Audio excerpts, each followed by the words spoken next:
Hebrews chapter 12. Wherefore, seeing we also are compassed about with so great a cloud of witnesses, let us lay aside every weight and the sin which doth so easily beset us, and let us run with patience the race that is set before us, looking unto Jesus, the author and finisher of our faith, who, for the joy that was set before him, endured the cross, despising the shame, and is set down at the right hand of the throne of God.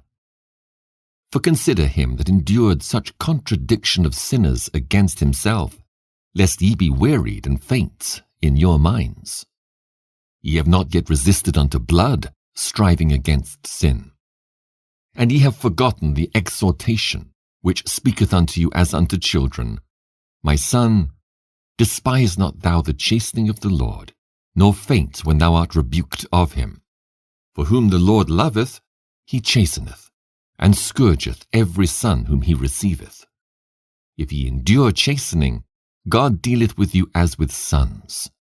For what son is he whom the Father chasteneth not? But if ye be without chastisement, whereof all are partakers, then are ye bastards, and not sons. Furthermore, we have had fathers of our flesh which corrected us, and we gave them reverence. Shall we not much rather be in subjection unto the Father of spirits, and live?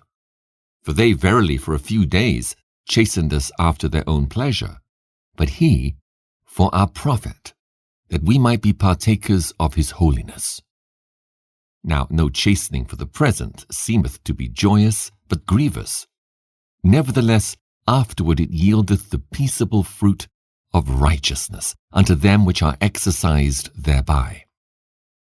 Wherefore, lift up the hands which hang down, and the feeble knees, and make straight paths for your feet, lest that which is lame be turned out of the way, but let it rather be healed.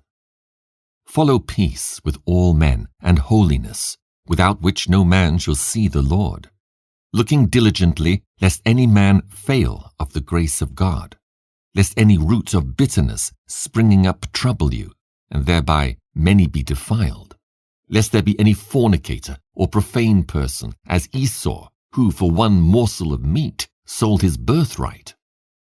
For ye know how that afterward, when he would have inherited the blessing, he was rejected, for he found no place of repentance, though he sought it carefully with tears.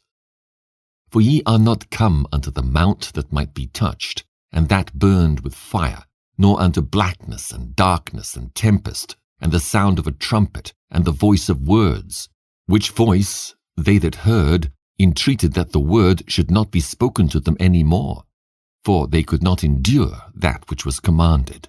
And if so much as a beast touch the mountain, it shall be stoned, or thrust through with a dart. And so terrible was the sight that Moses said, I exceedingly fear and quake.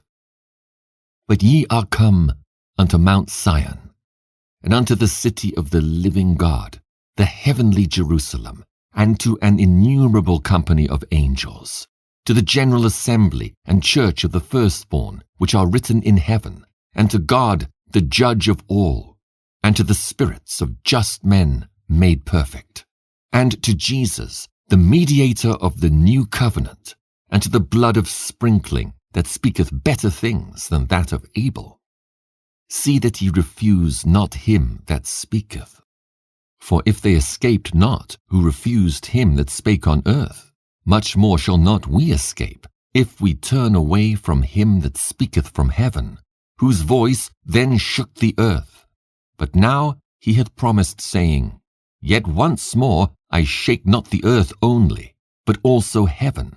And this word, yet once more, signifieth the removing of those things that are shaken, as of things that are made, that those things which cannot be shaken may remain. Wherefore, we receiving a kingdom which cannot be moved, let us have grace, whereby we may serve God acceptably with reverence and godly fear. For our God is a consuming fire.